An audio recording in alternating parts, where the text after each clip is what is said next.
Welcome once again to North Dakota Hockey Central, your television home for all things UND hockey. I'm Alex Heinert.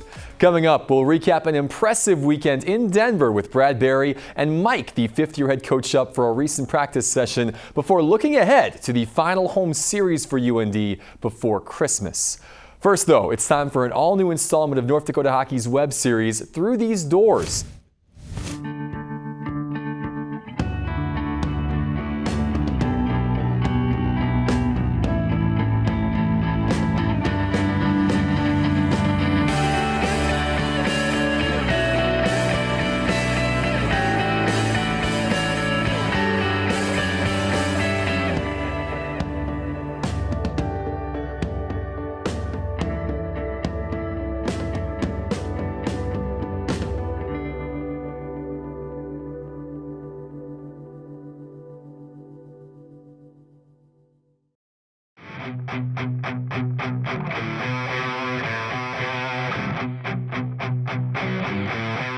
Preparation yields success more times than not, and UND takes that motto to heart as conference play progresses.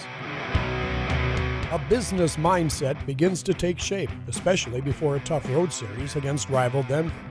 I think everyone knows we're playing Denver. Those guys are a big rival of ours, and everyone's been elevating practice, and it's been really good to see.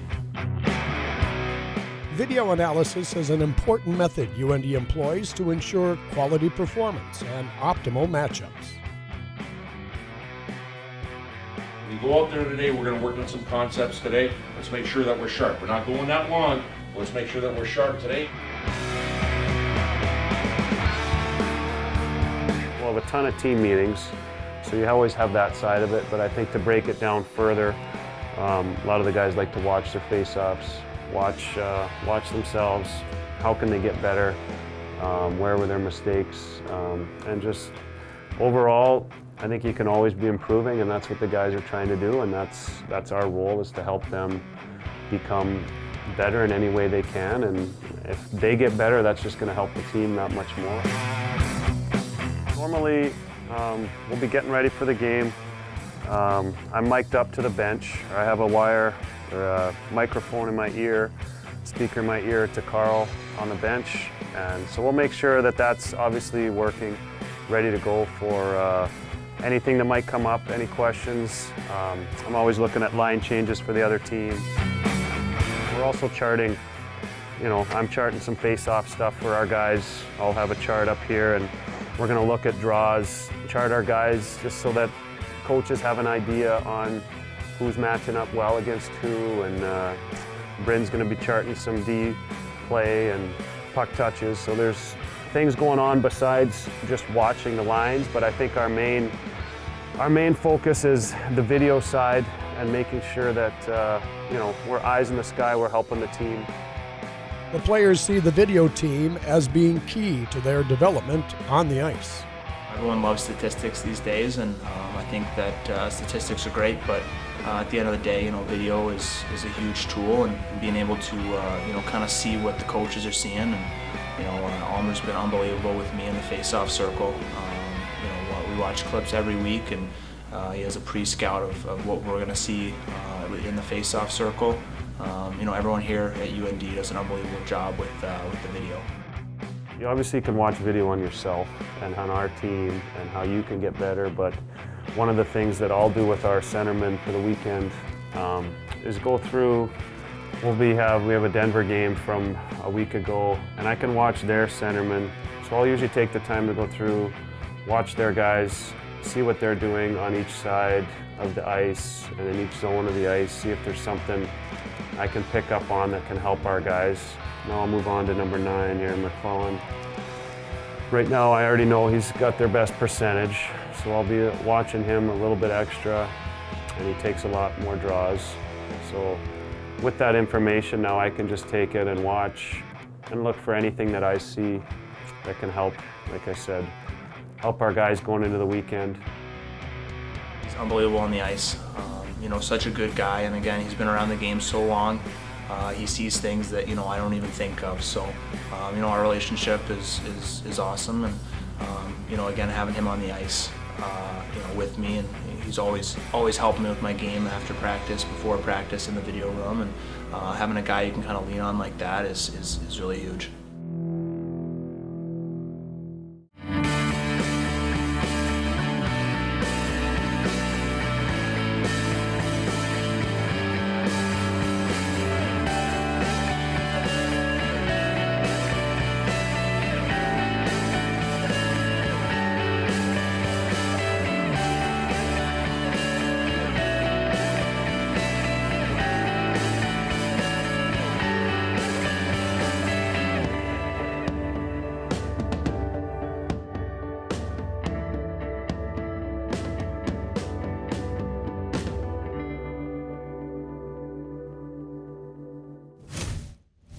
And well done as always to the entire Through These Doors team.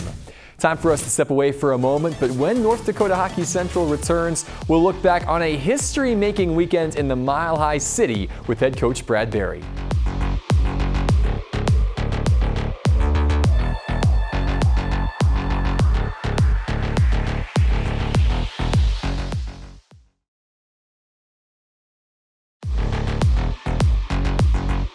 Welcome back to North Dakota Hockey Central, where we're proud as always to be joined by UND head coach Brad Berry from inside Ralph Engelstad Arena.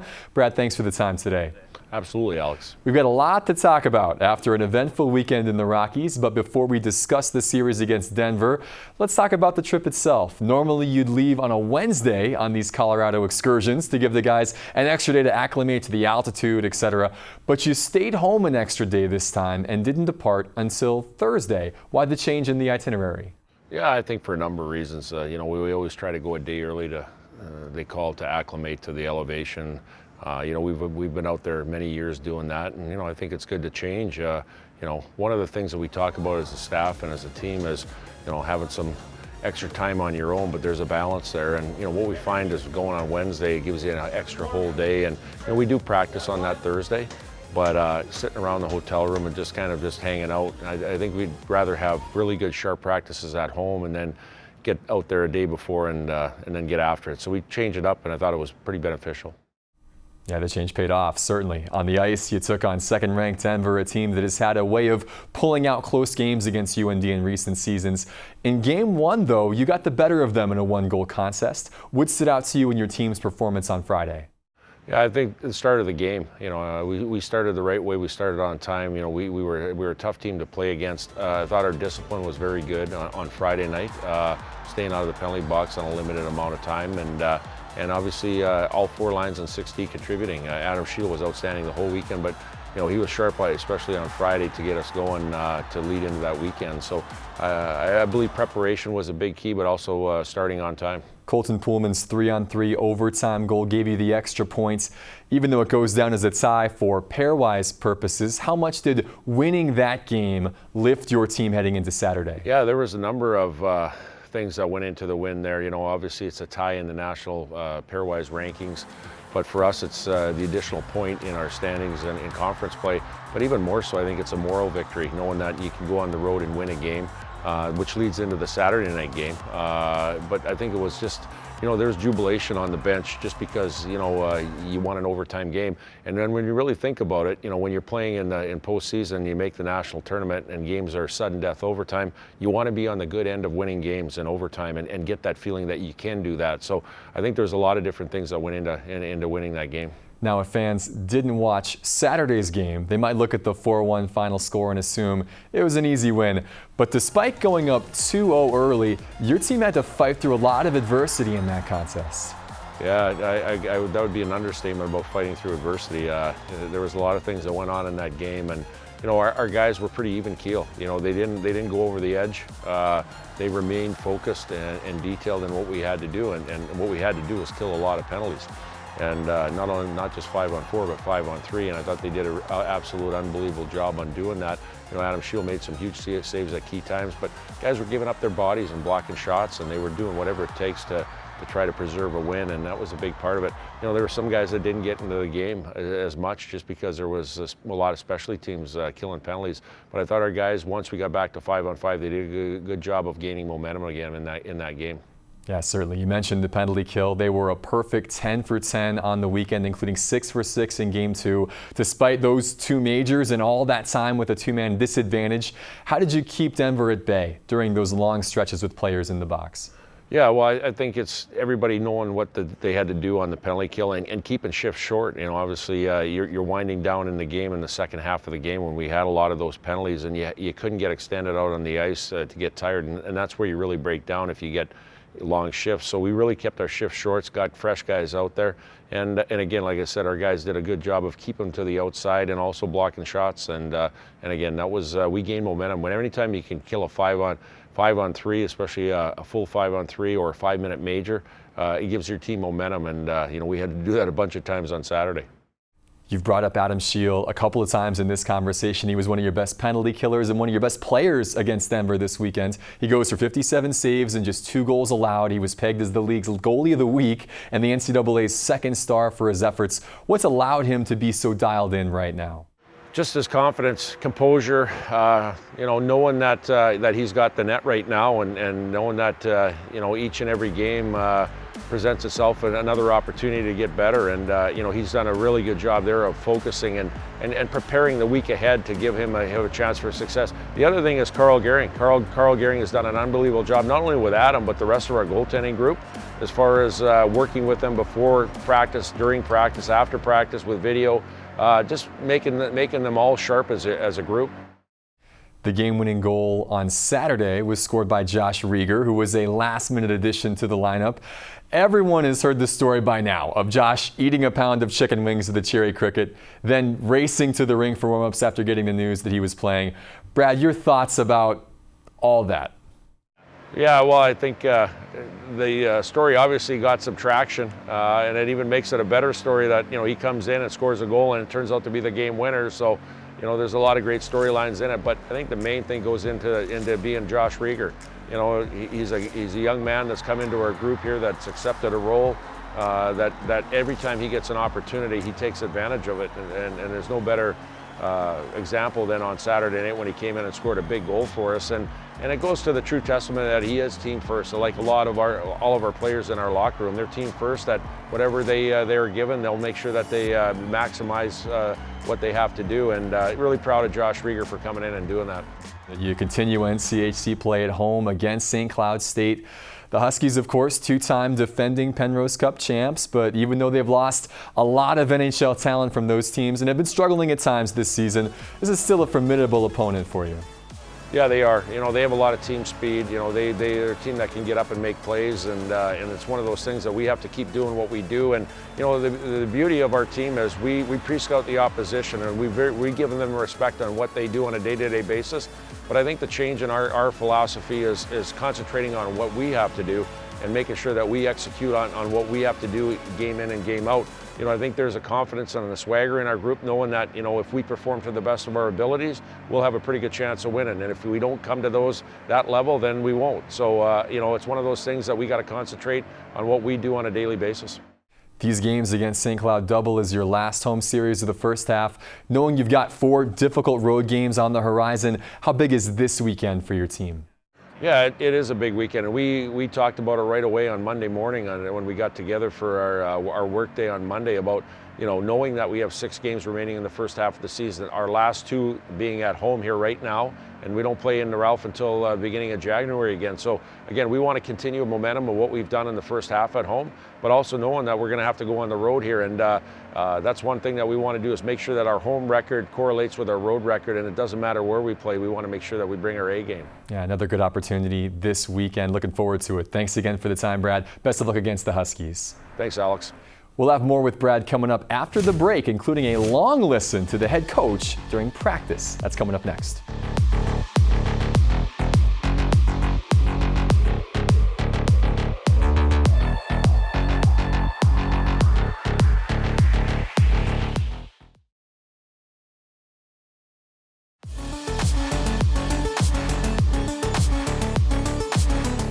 Welcome back. As you might expect, UND hockey practice is almost always fast-paced and intense, with the coaches and players working hard to improve on a daily basis. But along with the constant grind, there's usually a little levity too, and you'll see that firsthand now with Brad Berry mic'd up.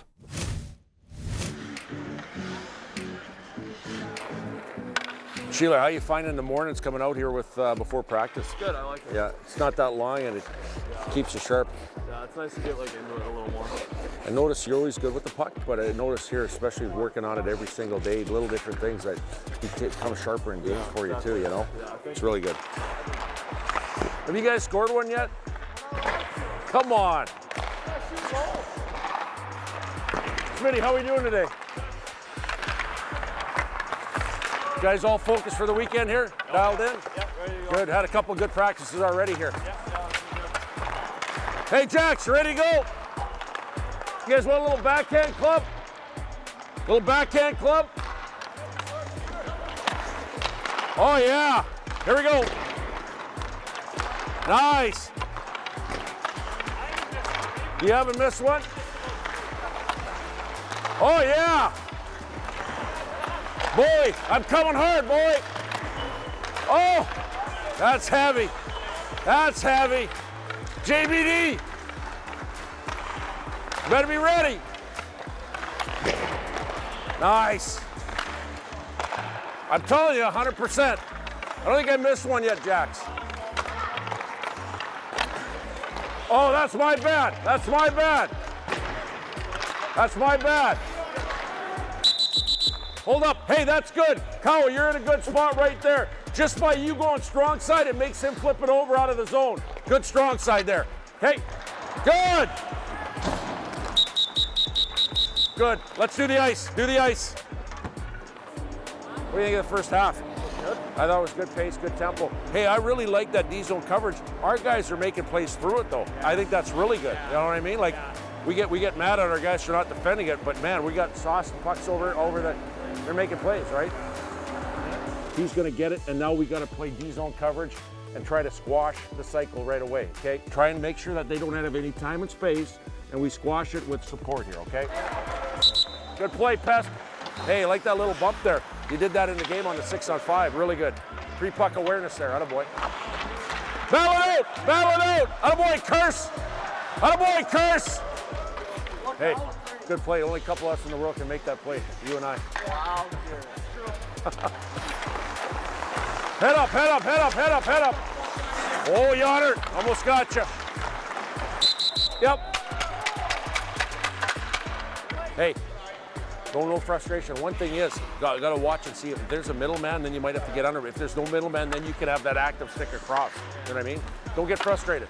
Frustration is a wasted emotion. That's it, Pete. Attaboy, Pete. That's it, Pete. Black's been dominating the games. Oh, 3-0. 3. Got to break the shutout, Green. That's it. That's it. Good job. Stretch it out. A little over 48 hours away from playing Miami here, huh? A little over 48 hours. Let's make sure that we follow up tomorrow with a good sharp one tomorrow. All right? Got a job to do this weekend, starting on Friday here, fellas. Love it. Thanks to Brad for letting us give you a taste of what practice sounds like. Next up on North Dakota Hockey Central, we've got a series with St. Cloud State to preview. The Huskies are coming to town. We'll tell you about it next.